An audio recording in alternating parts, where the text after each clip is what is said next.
아침 시간에 저희들이 요셉의 이야기를 이제 전해드리고 있는데요. 하나님께서는 요셉을 통해서 이제 큰 그림을 저희들에게 이제 보여주고 있습니다. 요셉을 이제 꿈으로 인도하시고 있는데요. 꿈으로 인도하시는데 이 꿈을 통해서 이제 앞으로 이제 하나님께서 하실 그런 미래의 일들을 우리에게 이제 보여주고 있는 것이죠. 첫 번째 꿈은 이제 무엇이냐면 요셉 자신에게 주신 꿈이에요. 첫 번째 꿈은 그리고 이제 두 번째 이제 그 꿈은 두 관리, 왕실에 있는 두 관리에게 이제 보여준 그런 꿈이 되겠습니다. 그리고 세 번째는 이집트 왕 파라오에게 보여준 꿈이 되겠어요. 그래서 이제 이것을 통해서 요셉을 이제 이렇게 새롭게 이렇게 인도하시는 이제 하나님의 손길을 우리가 이제 보게 되는데요. 요셉에게 주어진 꿈을 통해서 요셉에게 어떤 일이 일어났습니까? 요셉은 그 꿈 때문에 이집트 노예로 이제 팔려가는 그런 이제 인생의 전환점을 우리가 이제 보았죠. 그리고 이제 오늘 이제 두 관리의 꿈을 우리가 좀 살펴보게 될 텐데요. 이 두 관리의 꿈을 통해서 이제 요셉에게 이제 어떤 일이 일어나게 되냐면 지금 이제 그 억울한 모함으로 지금 이제 감옥에 gat혔죠. 감옥에 갇혔지만 이 꿈 때문에 석방을 하는 그런 이제 내용이 기록이 되어 있습니다. 그리고 세 번째로 파라오에게 준 꿈인데요. 파라오에 준 꿈은 이 꿈을 통해서 요셉에게 어떤 일이 일어나나요? 이제 히브리 그 종이었던 이 죄수의 신분이었던 요셉이 이집트 총리로 올라가는 그런 아주 드라마틱한 일이 성경에 이제 기록이 되어 있습니다. 이 세 가지 꿈을 이제 보시게 되면 공통점이 있어요. 이것은 하나님께서 주신 꿈이라는 겁니다. 이 세 가지 꿈이 그렇죠. 그리고 이 꿈을 통해서 미래의 일을 이렇게 계시해 주셨다는 거예요. 그렇죠. 그리고 또 이 꿈은 요셉의 인생에 있어서 아주 커다란 그 전환점을 이렇게 제공해 줬다는 것을 우리가 이제 생각을 해 볼 수가 있습니다. 그래서 이 요셉의 이야기를 우리가 계속해서 살펴보게 될 텐데요. 여기 보시게 되면 두 관점으로 우리가 좀 이제 우리가 생각을 해 볼 수가 있습니다. 하나는 하나님의 관점이고 또 하나는 이제 요셉 자신의 관점에서 우리가 이제 생각을 해 볼 수가 있는 것인데, 하나님의 관점에서 요셉의 이야기를 우리가 이제 살펴보시게 되면 요셉의 이야기는 아브라함의 언약이 성취되어 가는 그런 과정을 보여주고 있는 거예요. 그렇지 않습니까? 창세기 15장에 보시면 하나님께서 아브라함에게 이제 뭐라고 말씀을 하시냐면 이제 그 이방 땅에서 아브라함의 후손들이 이렇게 나그네가 될 것을 이렇게 미리 얘기해주고 있고요. 그 땅에서 이제 그들을 섬기고 400년이 지나서 다시 이제 떠나올 것을 이렇게 성경은 얘기하고 있습니다. 그래서 요셉을 통해서 이제 그 일이 진행이 되고 있는 거죠. 하나님께서는 그 일을 진행을 하고 계십니다. 그래서 결국 이제 이 야곱의 가족들은 요셉을 통해서 어디로 내려옵니까? 이집트 땅으로 내려오는 거예요. 이집트 땅으로 내려와서 거주를 하게 됩니다. 지금 이제 요셉에게 처해진 이 상황은 이해할 수가 없어요. 전혀 어떤 그 상황인지 지금 이제 알 수가 없는 상황이지만 이제 앞으로 시간이 이제 흘러가게 되면은 이제 그때 이루어졌던 모든 일들을 하나님의 섭리 가운데 이렇게 진행되었다고 하는 사실을 아주 이제 명확하게 우리가 우리의 삶도 그렇지 않습니까? 그 당시에는 참 이것이 왜 이런 일이 일어났는지 알 수가 없지만 이제 시간이 지나서 먼 미래에 과거의 일을 이제 바라보았을 때는 하나님께서 그렇게 인도해 주셨구나 하는 사실을 우리가 이제 발견을 하게 되는 것입니다. 그리고 이 요셉의 이야기는요. 요셉 자신의 관점에서 또 우리가 또 생각을 해볼 수가 있는 거죠. 그래서 요셉은 이 고난 중에도 불구하고 지금 하나님을 붙들고 신뢰했다는 거예요. 그 교훈을 우리에게 이제 주고 있는 말씀이 이제 되겠죠. 요셉이 이제 고난을 겪었던 기간은 몇 년이었습니까? 17세에 이제 이집트 노예로 이제 팔려와서 30세에 이집트 총리가 돼요. 그래서 요셉의 고난 기간은 13년으로 이렇게 지금 이제 나와 있습니다. 상당히 이제 이 기간은 견디기 힘든 기간이었을 것이고요. 요셉 자신은 13년 만에 이것을 끝날이라고 하는 것은 전혀 알지 못했어요. 그렇죠?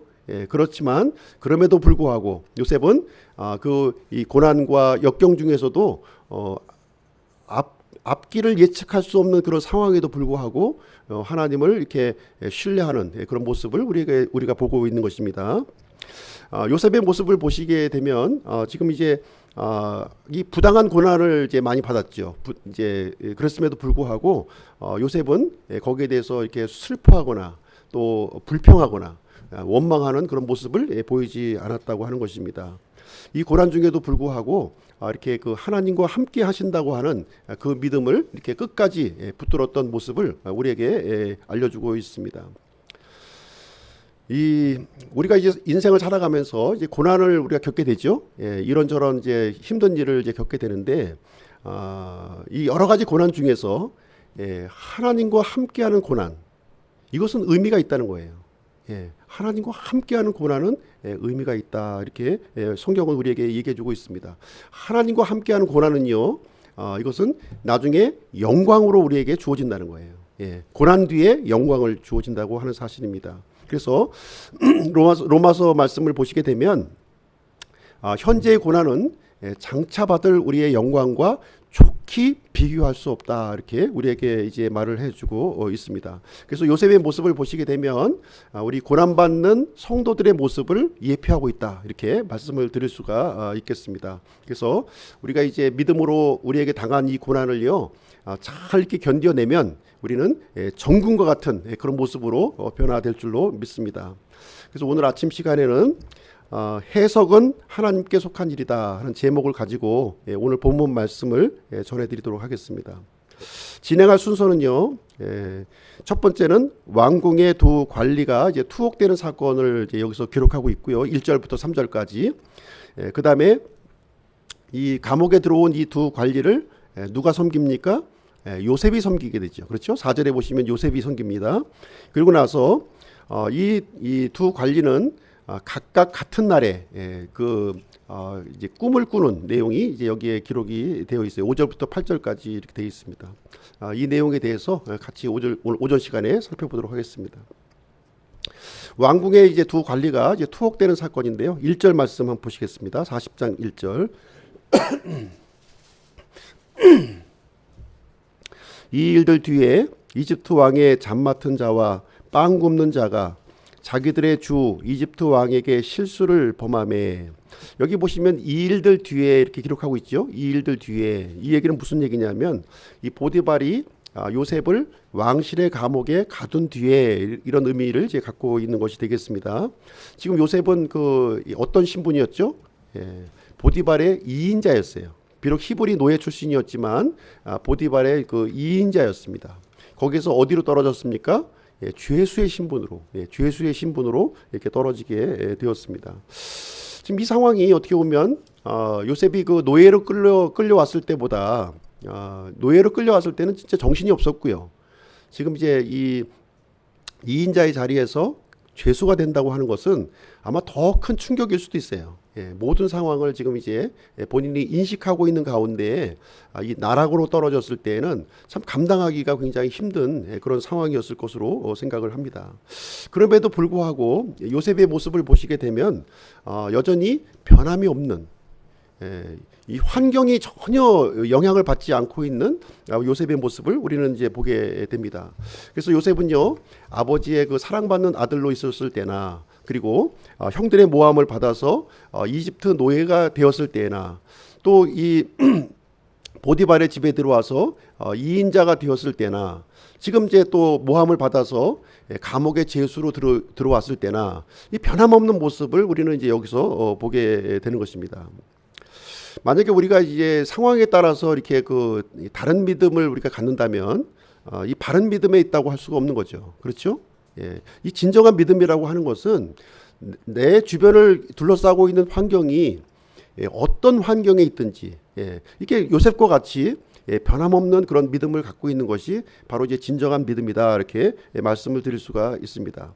그래서 요셉은요, 감옥에서도 여전히 변함없이 하나님과 함께하는 그런 모습을 이제 보여주었습니다. 그래서 이 보디발의 집에서 있었던 그 일들이 감옥에서도 똑같이 재현되는 그 현상을 우리는 이제 발견하게 되는 것입니다. 그래서 이제 감옥에 있는 모든 일들이 누구에게 맡겨졌어요? 요셉의 손에 맡겨진 거예요. 요셉의 손에 맡겨지는 이 엄청난 일이 여기서 이제 이게 가능한 일입니까? 불가능한 일이죠. 이것은 이제 하나님께서 해주셨다는 밖에는 다르게 우리가 해석할 방도가 없는 것입니다. 그래서 하나님께서는 요셉이 이렇게 손을 대는 일마다 형통하게 해주셨다 이렇게 말씀을 해주고 있습니다. 형통하기를 원하십니까? 우리가 요셉과 같이 이렇게 어떤 상황에서도 우리가 병들었을 때나 우리가 또 건강했을 때나 또 우리가 부유했을 때나 우리가 가난했을 때나 변함없이 하나님과 함께 해야 되겠다. 그 결단을 하는 것이 중요하다는 거예요. 이것이 중요한 열쇠가 되는 겁니다. 이것을 성경은 우리에게 가르쳐주고 있는 것이고요.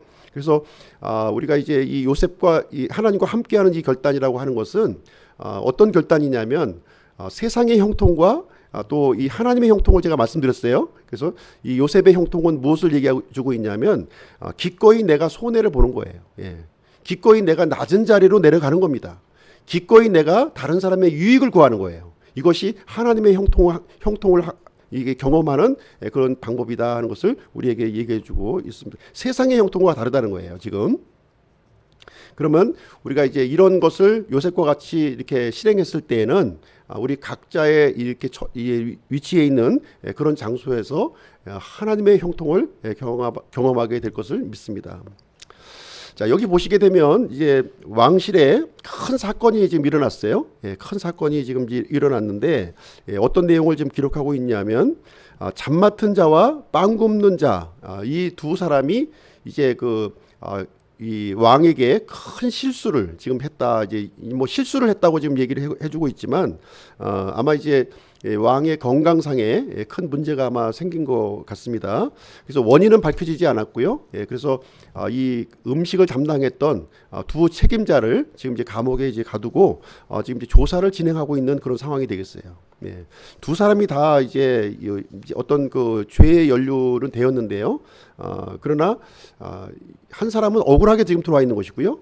한 사람은 진범으로 지금 들어와 있는 거예요. 그 조사가 지금 이제 진행되고 있는 그런 상황이다 이렇게 보시면 되겠습니다. 2절 말씀 보실게요. 2절. 파라오가 자기 직무 수행자들 중에 두 사람 곧 잡 맡은 자들의 우두머리와 빵 굽는 자들의 우두머리에게 노하고, 이 두 명의 그 관리에 대한 구체적인 정보를 여기서 알려주고 있는데요. 한 사람은 잡 맡은 자의 우두머리다. 다시 말하면 음료, 왕에게 제공되는 음료에 대한 이 책임을 맡고 있는 그런 사람이 이제 되겠고요. 또 한 사람은 이제 빵 굽는 자의 우두머리, 그러니까 음식을 이제 제공하는 거죠. 왕에게 제공하는 음식을 관리하는 그 책임자였다. 이제 오늘날로 얘기하면 이제 이 비서실장과 같은 거예요. 비서실장. 그래서 이 항상 왕이라고 하는 것은 이 독살의 위험을 이제 갖고 있는 거죠.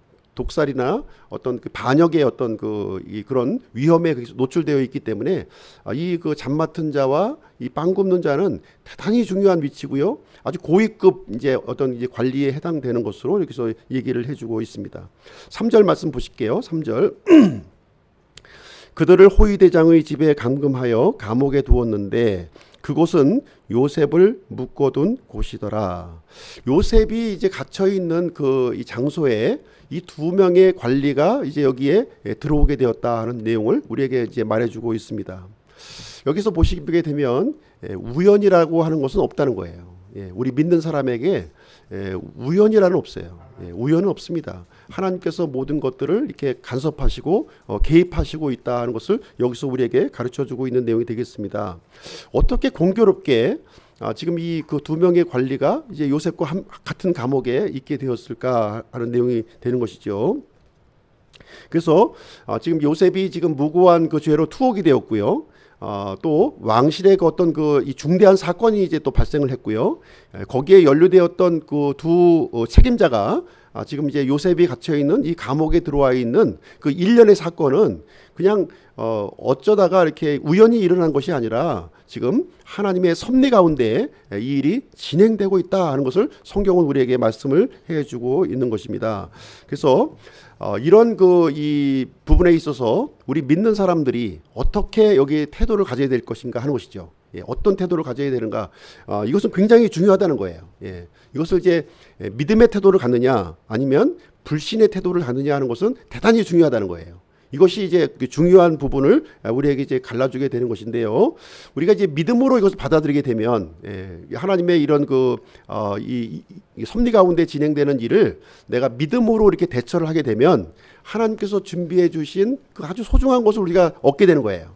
그러나 이 믿음으로 받지 아니하고 우리가 이제 불신으로 받아들이게 되면 하나님께서 주고자 하는 것을 우리가 받을 수가 없다는 것을 여기서 얘기를 해주고 있습니다. 구원도 마찬가지죠. 구원도 하나님께서는 이 어느 누구도 멸망하기를 원치 않아요. 다 구원받기를 원합니다. 그렇죠? 그러나 그 하나님의 그 섭리에 대해서 우리가 어떤 태도를 취하냐 하는 것도 중요하죠. 그렇죠? 내가 믿음으로 반응하게 되면 나는 구원을 받는 거죠. 그렇지만 내가 불신으로 이 하나님의 섭리를 무시하면 어떻게 됩니까? 멸망을 당하게 되는 거예요. 그래서 어떻게 우리가 이 대처하느냐 하는 것이 대단히 중요하다는 것입니다. 그렇죠? 예. 하나님께서 주시는 영적인 선물도 마찬가지예요. 영적인 선물도 이렇게 우리가 믿음으로 대처하면 하나님의 영적인 선물을 우리가 소유할 수 있는 것이고요. 불신으로 대처하면 우리가 받을 수가 없게 되는 것입니다. 이 두 명의 관리는 요셉이 이제 있었던 그 감옥에 들어오게 되었고요. 요셉이 지금 이 두 관리를 섬기는 내용이 기록이 되어 있습니다. 4절 한번 보시겠습니다. 4절. 호위 대장이 요셉에게 명하여 그들과 함께 있도록 하매 그가 그들을 섬기더라. 그들이 한동안 감금되어 있더라. 여기서 호위 대장은 누군가요? 보디발이죠. 보디발이 지금 감옥에 있는 요셉에게 명령을 내린 거예요. 명령을 내려서 지금 이 왕실의 그 중대한 사건 때문에 연루가 되어서 이 들어온 두 명의 관리들을 이렇게 섬길 것을 이렇게 명령하는 장면이 기록되어 있고요. 그래서 한동안 이제 시간은 나와 있지 않지만 굉장히 이 조사가 진행되는 이 기간 동안에 요셉과 같이 있는 모습을 여기서 얘기를 해주고 있습니다. 그래서 요셉이 했던 일은 뭡니까? 이 두 명의 관리를 섬기는 일이었어요. 섬기는 일을 여기서 진행했다 이렇게 얘기하고 있습니다. 이 두 죄수 중에서 어떻게 보면 피의자죠, 그죠? 현재는 피의자의 신분인데 한 사람은 반역자입니다. 반역자. 그리고 또 한 사람은 누구예요? 무고한 사람이죠. 무고하게 지금 이제 감옥에 들어온 사람이 이제 되겠습니다. 그래서 요셉은 이 두 사람을 섬기는 일에 신실하게 이렇게 반응하는 모습을 여기서 볼 수가 있습니다. 그래서 우리가 이제 믿음에 대해서 한번 좀 생각을 해볼 텐데요. 우리가 이제 믿음 하지 않습니까? 믿음 할 때는 이 믿음은 두 가지 측면이 있다는 거예요. 두 가지 측면. 요셉은 하나님을 믿었죠. 하나님을 신실하게 믿었고 하나님과 함께하는 사람이었어요. 근데 요셉의 모습은 어떤 식으로 나타났습니까? 감옥에서 두 명의 죄수를 섬기는 것으로 나타난 거예요. 그렇죠? 그래서 믿음이라고 하는 것은 이렇게 두 가지 측면이 있다는 거예요. 우리가 두 가지 측면이 있다는 것을 분명히 알고 있어야 된다는 것입니다. 믿음은 그래서 하나님을 섬기고 사람을 섬기는 것으로 나타나야 된다는 거예요. 이것을 성경은 우리에게 가르쳐 주고 있습니다. 그래서 요셉은 지금 감옥에 갇혀 있는 상황에도 불구하고 하나님을 섬겼어요. 그렇죠? 하나님을 섬겼을 뿐만 아니라 감옥에 있는 사람들을 또 섬기는 모습으로 나타났다 이렇게 얘기를 해주고 있습니다. 그래서 성경은 절대로 우리가 이제 믿음 생활을 할 때 이렇게 현실을 외면하라고 얘기하지 않아요. 현실을 절대로 외면하라 이렇게 얘기를 하지 않습니다. 그래서 하나님을 섬기는 것처럼 이렇게 우리가 당면한 이 시대를 섬겨야 될 것, 그것을 우리에게 가르쳐주고 있는 내용이 되겠습니다. 그래서 하나님께 신실하다면 사람들에게도 신실한 것으로 이렇게 나타나야 된다 하는 것을 얘기해주고 있어요. 사도행전 13장 36절 한번 보시겠습니다. 사도행전 13장 36절. 신약성경 사도행전 13장 36절 한번 보겠습니다.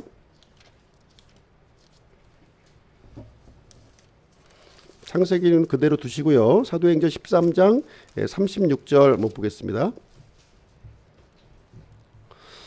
시작성경 199페이지고요. 제가 한번 읽어드리도록 하겠습니다. 이는 다윗은 하나님의 뜻에 따라 자기 세대를 섬기다가 잠들고 묻혀서 자기 조상들에게 이르러 썩음을 보았으나, 여기 이제 다윗의 이야기를 지금 여기서 기록하고 있죠. 다윗은 이제 어떤 삶을 살았다고요? 하나님을 섬겼던 사람이에요. 하나님을 신실하게 섬겼던 사람입니다. 근데 여기 이제 사도행전에 보시게 되면 어떻게 기록이 되어 있냐면, 하나님의 뜻에 따라 자기 세대를 섬기다가 이렇게 딱 이제 그 무덤에 묻혔다, 이렇게 얘기를 해주고 있어요. 우리 믿는 사람의 모습을 보여주고 있는 거예요. 우리가 하나님을 섬기지만 무엇으로 나타나야 돼요? 내가 속해 있는 이 세대를 섬기는 것으로 나타나야 된다는 것을 우리에게 얘기를 해주고 있습니다. 그래서 하나님을 믿는다고 하면서 이렇게 고립되어서 사는 사람들이 있어요. 고립되어서. 이건 합당한 믿음이 아니라는 거예요. 합당한 믿음이 아닙니다. 그래서 우리가 하나님을 우리가 잘 믿는다고 하는 것은 어떻게 나타나야 되냐면, 믿는 사람들과 이렇게 교제의 폭이 넓어지셔야 되는 거예요. 점점 더 넓어지셔야 되는 겁니다. 그리고 불신자들을 향해서도 어떻게 됩니까? 불신자들을 향해서도 이 전도의 폭이 넓어지셔야 되는 거예요. 그렇죠?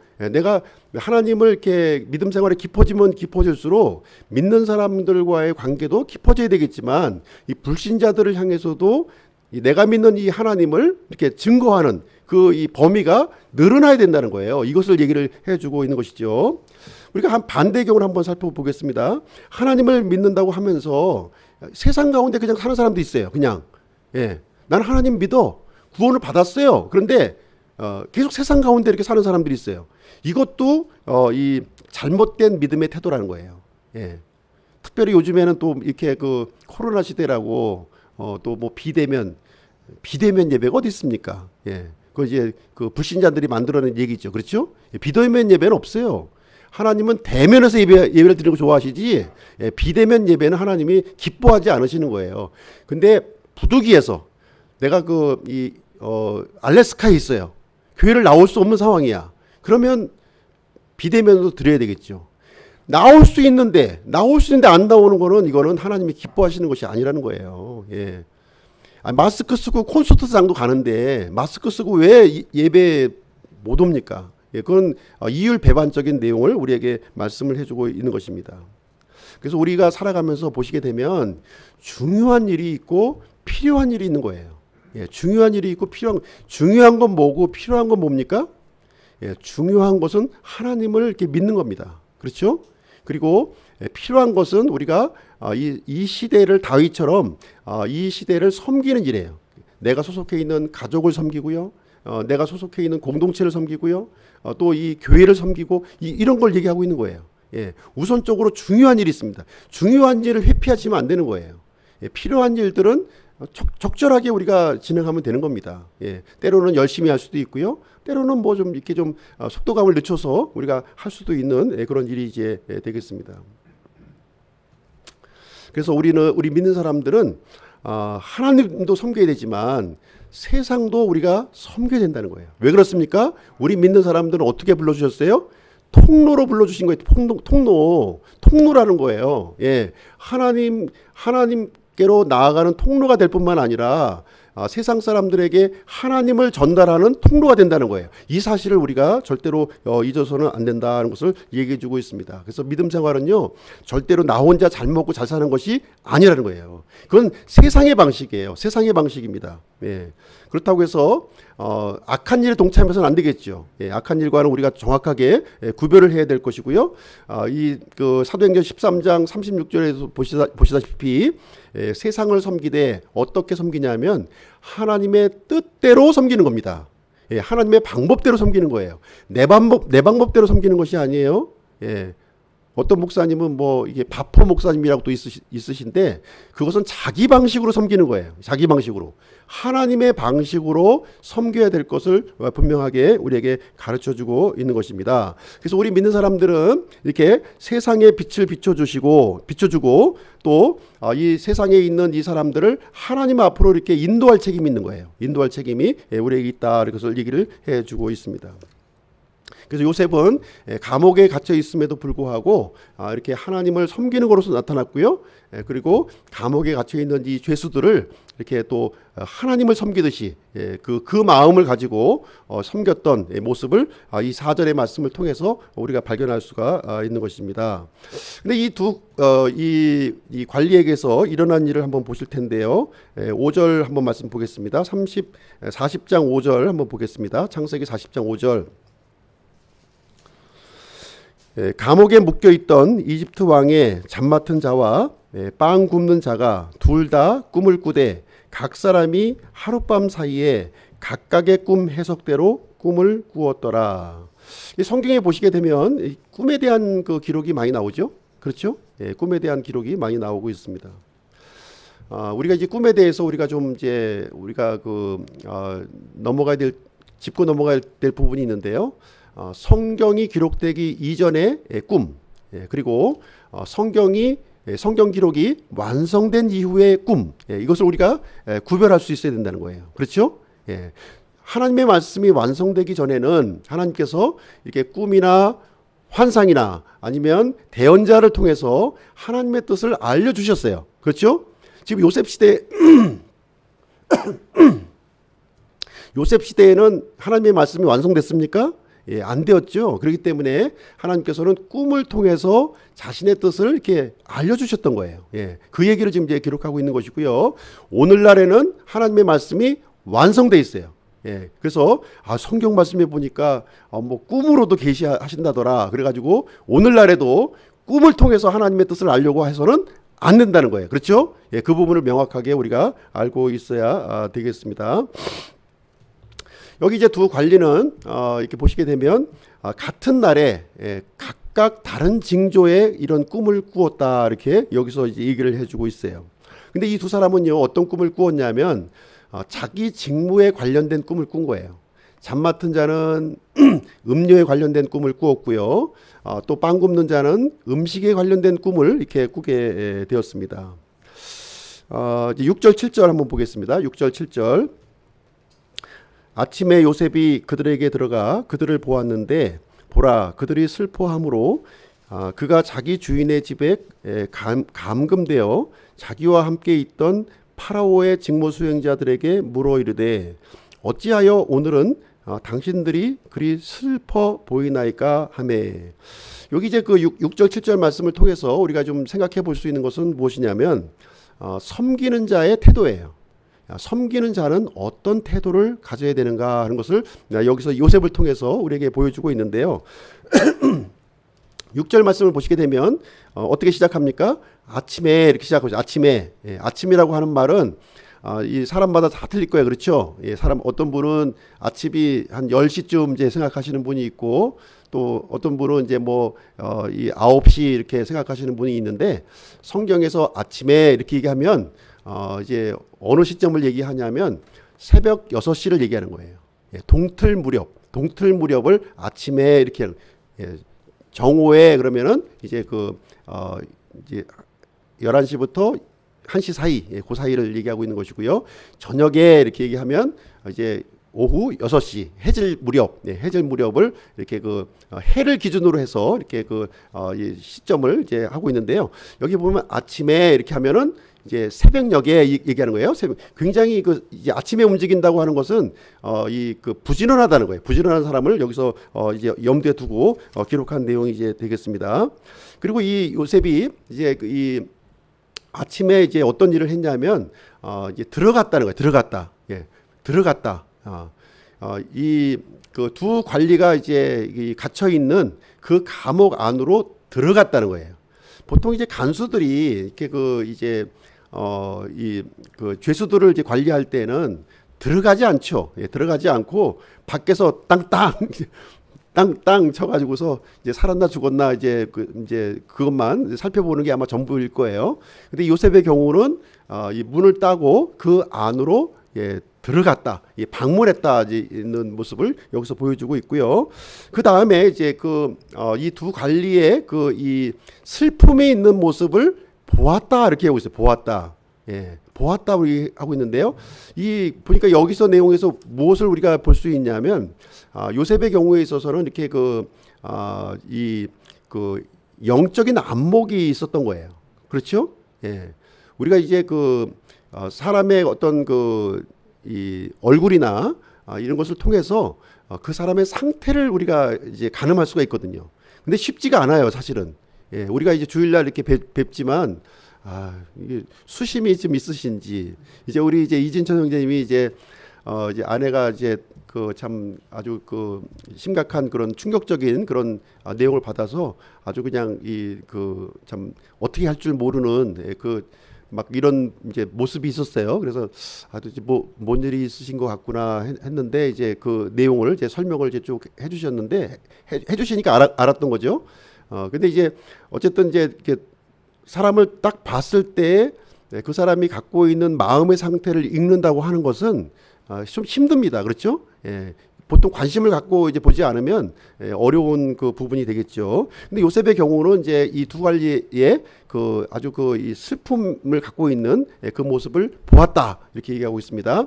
그 다음에 요셉은 그것을 보고 나서 어떻게 했나요? 이제 그 연유를 물었죠. 예, 묻는 장면이 어찌하여 이렇게 슬픈 기색을 지금 하고 있습니까? 하고 이제 이 내용을 이제 보시게 되면 어떤 모습이 연상됩니까? 병원에서 의사 선생님들이 이렇게 회진하면서 환자들을 한 분 한 분 이렇게 회진하잖아요. 이제 우두머리 의사 선생님이 이제 제일 앞에 서고 그다음에 이제 뒤에 있는 이제 선생님들이 이제 쭉 따라오면서 이제 회진하는 모습을 이제 보잖아요. 그죠? 그러면서 이제 오늘 어떠시냐, 기분이 어떠시냐, 뭐 이러면서 질문하는 장면을 아마 보는데 이제 그 모습이 좀 연상되었어요. 저는요. 그 모습이 좀 연상이 되었습니다. 그래서 이런 상황을 볼 때 요셉은 이 요셉의 섬기는 태도가 굉장히 이렇게 세심하게 이렇게 주의를 기울여서 이렇게 섬기는 모습을 우리는 이제 생각을 해볼 수가 있는 것이죠. 그래서 이제 평소와 다른 그 두 모습을 이제 발견하게 되었고요.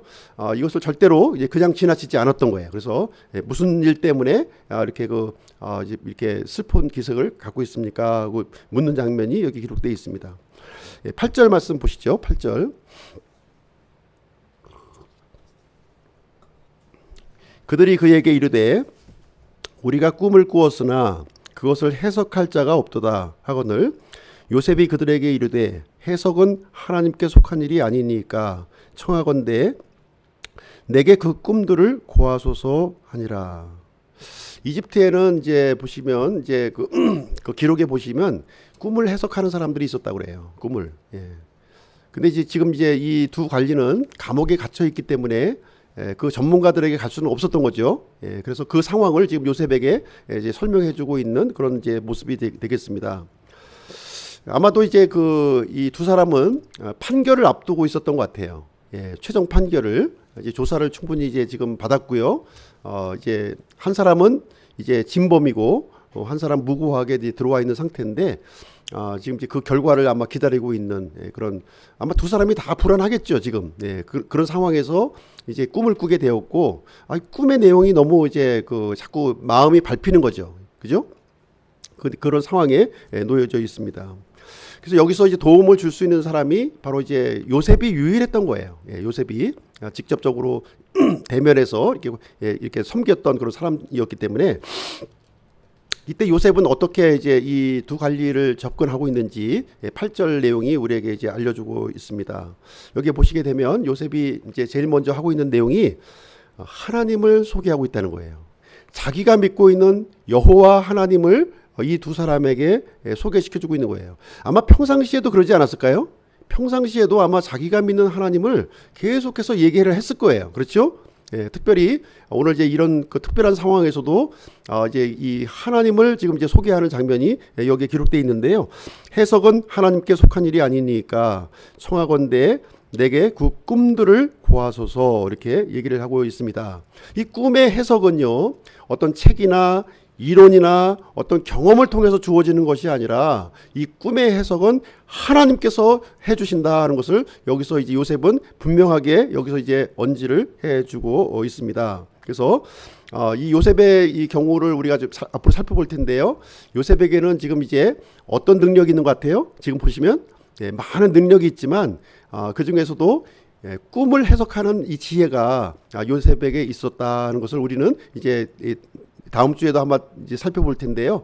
그 지혜가 있다고 하는 사실을 우리가 이제 8절 말씀을 통해서 우리가 알 수가 있습니다. 그래서 이 청하건대 내게 그 꿈들을 고하소서 이렇게 얘기하잖아요. 이것은 이제 확신을 갖고 있는 말이죠. 내가 그 꿈을 해석해 줄 수 있다는 것을 지금 염두에 두고 이제 하고 있는 발언이 이제 되겠습니다. 그러면 요셉은 어떻게 해서 그럼 이런 지혜를 얻게 되었을까 하는 것을 우리가 한번 좀 생각해 볼 필요가 있는 것 같아요. 이 꿈을 그 해석하는 지혜가 어디서 왔을까요? 하나님으로부터 왔죠.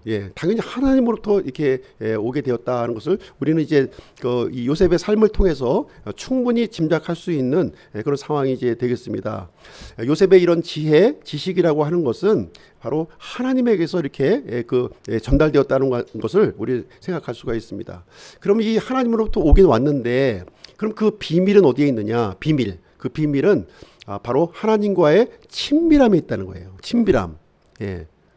이 친밀함이 비밀이에요. 친밀함. 하나님과 친밀한 관계에 있을 때에 하나님께 속한 그것들이 나에게 이렇게 공급이 되어진다는 거예요. 우리 사람들과의 관계도 그렇지 않습니까? 사람들과의 관계에 있어서도 이렇게 건성건성 만나는 사람이 있고요. 그렇죠? 건성건성 만나는 사람이 있고 또 아주 친하게 만나는 사람들이 있어요. 그렇죠? 그러면 이 건성건성 만나는 사람에게는 주고받을 게 없어요. 그냥 건성건성이야, 그냥. 그러나 친밀하게 만나는 사람들은 줄 게 있다니까요. 줄 게 있고 받을 게 있는 거예요. 그 사람으로부터 받을 게 있고요. 내가 또 주어야 할 것이 있는 거예요. 이것이 이루어진다는 거, 이것이 바로 친밀함 속에서 이루어지는 것을 이렇게 얘기를 해주고 있습니다. 아모스서 3장 7절 말씀 제가 한번 읽어드릴게요. 아모스서 3장 7절. 분명히 주 하나님은 자신의 은밀한 일을 자신의 종 대언자들에게 계시하지 아니하고는 아무것도 행하지 아니하느니라, 이렇게 얘기하고 있습니다. 그래서 하나님께서는요, 자신의 일을 진행하실 때 그 일을 누구와 공유하신다고요?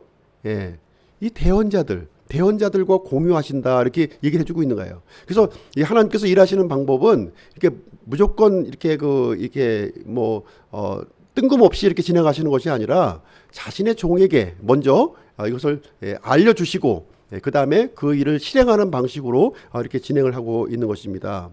그래서 오늘날에도 이제 마찬가지예요. 오늘날에도 요셉과 같이 이렇게 그 지혜와 능력을 받으려면 어떻게 됩니까?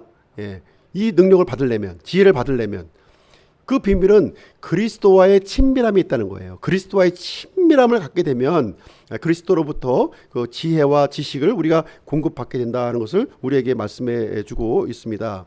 그래서 이것을 신약 성경에서는 어떻게 표현하고 있죠? 신약 성경에서는 하나님의 영으로 충만해지는 것을 얘기하는 거예요. 성령 충만인 거예요. 바로 성령 충만. 내 안에 내주하고 계신 이 성령님과 충만한 가운데 우리가 거할 때 하나님으로부터 이런 지혜와 능력이 우리에게 공급되어진다 하는 것을 성경은 우리에게 가르쳐주고 있는 거예요. 여러 가지 방법으로 나타나겠죠. 이것이 어떤 사람에게는 기도하기만 하면 응답으로 이렇게 막 이제 이루어지는 거예요. 그런 능력이. 또 어떤 사람에게는 이렇게 가르치는 일로 또 이렇게 그 능력이 나타나고요. 또 어떤 사람에게는 이렇게 그 상담하는 일로 이렇게 다양한 이 성령님의 은사가 있죠. 영적 선물들이 이렇게 주어진다 하는 것을 이렇게 우리가 생각을 해볼 수가 있습니다. 이 하나님으로부터 주어지는 것은 내가 원해서 받는 게 아니에요. 내가 막 주세요 해가지고 막 간구해서 얻는 게 아닙니다. 이것은 하나님의 필요에 따라서 우리에게 주시는 거예요. 그래서 영적인 선물도 마찬가지예요. 우리가 뭘 주세요 이렇게 해서 주시는 것이 아니에요. 그 하나님의 방식은 하나님께서 이 자신의 뜻에 따라서 필요한 시기에 필요한 능력을 이렇게 제공하신다는 것을 우리는 이제 알 수가 있습니다. 그래서 우리가 이제 예수님과 이렇게 친밀한, 요셉이 그 하나님과 친밀했던 것처럼 친밀한 관계에 이렇게 들어가면 들어갈수록 우리는 이 아주 수준 높은 영적인 체험을 우리가 이제 하게 된다 하는 것을 우리가 볼 수 있어요. 저도 이제 이렇게 전하는 말이 좀 어눌하고 이제 갖고 있는 지식이 상당히 부족하지 않습니까? 이제 부족하지만 어떤 때는 또 이렇게 막 이렇게 떠듬거리는 말로 이렇게 얘기를 하는데 저도 깜짝 놀래요. 저도 내가 왜 이런 얘기를 했지? 내가 왜 이런 얘기를 했지 하는 생각이 들 정도로 이제 그런 생각이 저 스스로도 이제 깜짝 놀랄 때가 이렇게 있습니다. 그래서 우리가 이 하나님의 이 사역에 대해서 이렇게 그 하나님과 친밀하게 이렇게 함께 갈 때는요, 그런 지혜를 넣어 주시는 거예요. 어떻게 그렇게 생각을 해요. 그런 경험이 우리에게 이제 있을 줄로 생각을 합니다. 그래서 요셉 같은 경우에는 아마 자기가 17세에 꾸었던 그 꿈에 대한 부분이 항상 이제 마음속에 있었을 거예요. 그렇죠? 그래서 보디발의 집에 들어왔을 때나 지금 감옥에 들어와 있을 때에도 아마 여기에 대한 아주 깊은 연구, 또 하나님에 대한 간구, 이런 부분이 아마 이제 병행되었을 것으로 저는 이제 생각이 되어집니다. 그래서 요셉에게는 이렇게 특별히 하나님의 속한 일들을 이렇게 이 해석하는 그 지혜가 이렇게 주어졌다는 것을 우리가 볼 수가 있습니다. 자, 오늘 이제 8절까지 살펴보았고요. 적용할 말씀을 한번 좀 생각을 해보도록 하겠습니다. 첫 번째는 진정한 믿음이란 무엇인가 하는 거예요. 진정한 믿음이란 무엇인가 하는 것을 우리가 좀 생각을 해볼 필요가 있겠습니다. 진정한 믿음이 뭐죠? 진정한 믿음이 이렇게 일이 잘 풀리고, 또 자녀들이 또 잘 되고, 또 기도 응답이 이렇게 막 기도만 하면 응답이 되어지고, 만사가 형통되는 것, 이것이 믿음의 본질인가요? 성경은 이것이 믿음의 본질이라고 절대로 얘기하지 않아요. 물론 좋지요. 좋은 일이죠. 기도하는 게 또 응답되고, 자녀들도 잘 되고, 뭐 걱정 근심 없이 이렇게 살아가는 것도 하나님의 은혜죠. 그러나 그것이 믿음의 본질은 아니다는 거예요. 성경은 분명하게 그것을 가르쳐주고 있습니다. 만약에 이 반대 상황이 우리가 생기면 어떻게 됩니까? 뭐 일도 잘 안 되고, 기도해도 응답도 없고, 그냥 뭐 자녀들도 뭐 잘 안 되고, 그러면 어떻게 되는 거예요? 그러면 우리는 뭐 좌절하고 낙담하고 자책하면서 이렇게 살아야 됩니까? 이것이 믿음의 본질이 아니라는 거예요. 내가 이 처해지는 환경이 잘 되고 못 되고 하는 것이 믿음의 본질은 하고는 상관이 없다. 그것을 이제 성경은 우리에게 분명하게 알려주고 있는 것입니다. 요셉도요, 총리가 되는 것을 목적으로 삼았나요? 절대로 총리가 된 것은 진짜 본인은 전혀 생각지도 않았던 그런 일이 이제 되겠습니다.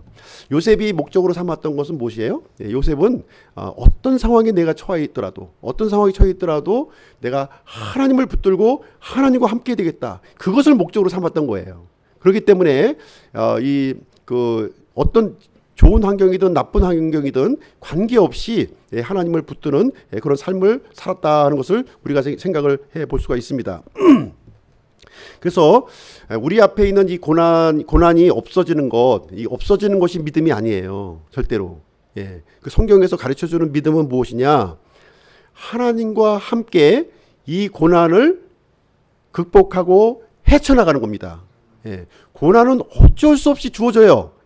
믿는 사람이나 믿지 않는 사람이나 동일하게 주어지는 거예요. 동일하게 믿는 사람에게만 뭐 특별히 병 더 걸리고, 믿지 않는 사람에게만 더 좋은 일이 생기고, 이런 것이 아니라는 거예요. 그것은 심은 대로 거둔다고 하는 대원칙을 통해서 이렇게 운행되고 있는 것이고요. 하나님께서 우리에게 요구하시는 것은 무엇이냐? 어떤 상황에도 불구하고, 심지어 고난에 있을 때라도 하나님과 함께 이것을 이렇게 견디고 이렇게 극복해 나가는 것, 그것이 바로 진정한 믿음이다 하는 것을 우리에게 얘기를 해주고 있습니다. 그리고 우리 믿는 사람에게 주어지는 고난은 아까도 말씀드렸지만 의미가 있다고 말씀드렸어요. 특별한 의미가 있어요. 의미가 있습니다. 그래서 이 고난을 통해서 내가 이제 절대로 깨지지 않을 그런 것들이 깨져요. 없어진다는 거예요. 그 불필요한 것들이 이렇게 제거가 되고요. 또 필요한 것들이 이렇게 새로 이게 생성되는 아주 그 중요한 이 역할을 한다는 거예요. 이 고난이 비록 우리에게 좀 안 좋게 다가오지만 굉장히 우리 몸에는 쓴 약이 이제 몸에 좋다고 이제 유용한 도구로 사용되어진다는 것을 우리가 이제 볼 수가 있습니다. 그래서 고난 없이 주어지는 영광은 교만해지기 쉬워요. 예, 교만해지기 쉽습니다. 그래서 금방 사라지고 마는 것이고요. 예, 하나님과 함께 이렇게 얻어진 것들은 참으로 그것이 가치 있는 것을 알고 귀중한 것을 알게 된다는 것을 우리에게 얘기해주고 있습니다. 그래서 믿음의 본질은 나를 창조하시고 나를 구원해 주신 그분과 함께하는 거예요. 함께. 그분께서도 우리와 함께 하신다고 약속하셨고요. 나도 함께하는 그 결단을 하는 것이 바로 진정한 믿음이다는 것을 여기서 얘기를 해주고 있습니다. 두 번째로는요. 믿는 자들에게는 우연이 없다는 거예요. 우연. 세상 사람들은 우연을 얘기하죠. 그렇죠? 예, 그러나 우리 믿는 사람들에게는 사실 우리 삶 속에서 일어나는 아주 사소한 일도 사실 하나님의 손 안에서 이렇게 이루어지는 일들이다 이렇게 보시면 되겠습니다. 그것을 통해서 하나님께서 나에게 무엇을 가르쳐 주려고 하시는가 그것을 믿음의 눈으로 우리가 그것을 볼 수 있어야 되고요. 하나님 앞에 매달릴 수 있어야 될 줄로 생각을 합니다. 요셉이 만약에 가나안 땅에 계속 머물러 있었다면 사랑받는 아들로 머물러 있었다면 그렇죠? 또 요셉이 또 보디발의 집에서 2인자로 계속 머물러 있었다면 이집트 왕 파라오를 만날 수 있었을까요? 만날 수 없었어요. 하나님께서는 요셉의 그 인생을 이렇게 계획하시고 인도하는 섭리 가운데 인도하시고 있는 거예요. 지금 파라오를 만나게 지금 이제 만나는 과정을 지금 이제 진행하고 있는 모습을 우리는 성경을 통해서 발견하게 되는 것입니다. 그래서 요셉이 만약에 감옥에 갇히지 않았다면요, 파라오도 만나지 못했을 것이고, 나중에 가족들을 구원하지도 못했을 것이고, 또 이렇게 이 큰 민족으로 이렇게 형성되는 그러한 일이 이제 어려워질 수도 있었던 것이죠. 그래서 요셉은 이 하나님의 도구로 이렇게 사용되어졌음을 우리가 믿음의 눈으로 볼 수가 있는 것입니다. 그래서 하나님께서는 우리의 인생을 주관하실 뿐만 아니라 이 역사를 주관해 가시는 그 하나님의 모습을 우리는 요셉의 이야기를 통해서 바라보게 되는 것입니다. 그래서 우리에게 진짜 필요한 일들을 겪게 하시는 거예요.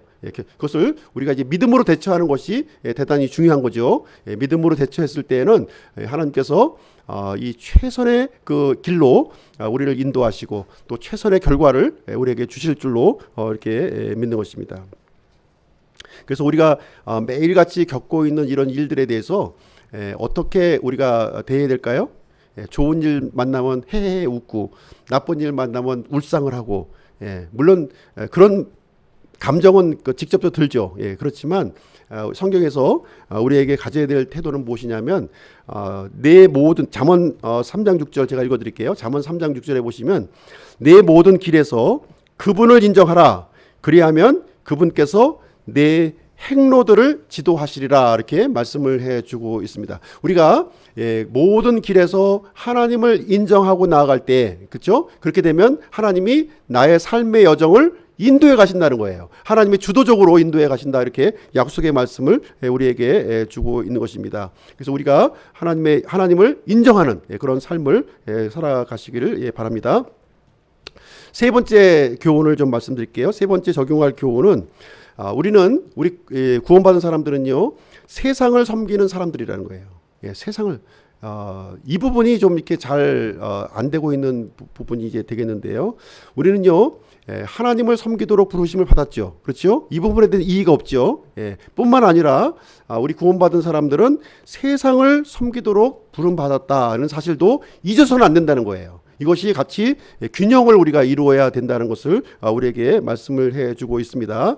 요셉은 감옥에 갇혀 있음에도 불구하고 하나님을 섬겼고요. 그 안에서 그 죄수들을 섬기는 모습으로 이렇게 나타나게 되었습니다.